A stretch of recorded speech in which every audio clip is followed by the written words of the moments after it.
ఒకవేళ నువ్వు నాకు అక్కర్లేదు ప్రభువా, నాకు నీడందో చాలు, నాకు తోడుందో చాలు, నాకు ఆధారం ఉందో చాలు, నాకు డబ్బులున్నాయి చాలు, నాకు స్నేహితులు ఉన్నారు చాలు, నాకు రాజకీయ నాయకులు ఉన్నారు చాలు అని ఎవరిని నీవు ఆశ్రయించినా, ఎవరి మీద ఆధారపడినా, వేటి మీద నీవు ఆనుకున్నా, ఎందుకంటే చూడండి ఈ పచ్చని చెట్టు దీనికి చక్కగా ఎన్నో కొమ్మలు ఉన్నాయి.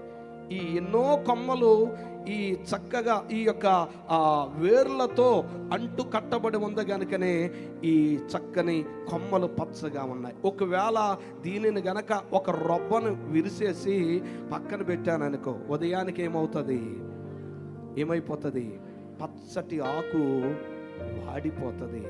కారణం ఏమిటంటే దీనితోనే, ఆ యొక్క మొదలుతోనే, ఆ యొక్క వేర్లతోనే, ఆ కాండముతోనే, ఆ తల్లి ఆ యొక్క ఆ వేరుతోనే ఎప్పుడైతే ఈ కొమ్మ ఉంటుందో ఇది పచ్చగా ఉంటుంది.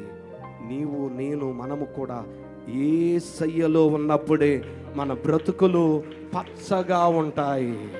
లేకపోతే మన బ్రతుకులు మోడైపోతాయి, మారాగా మారిపోతాయి, చేదుగా మారిపోతాయి, అవమానకరంగా మారిపోతాయి. దుష్టుడు మనలను పెరికి వేస్తాడు, అపవాది మనలను పెరికి వేస్తాడు, అపవాది మనలను తుడిచివేస్తాడు.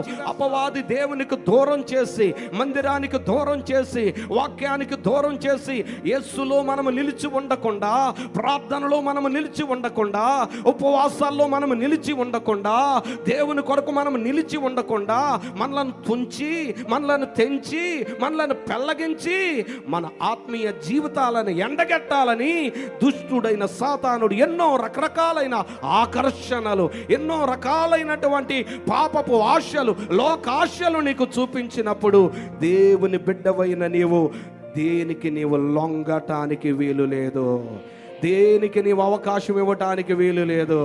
చేతులు పైకి ఎత్తి బిగ్గరగా దేవునికి స్తోత్రం చెబుదాం.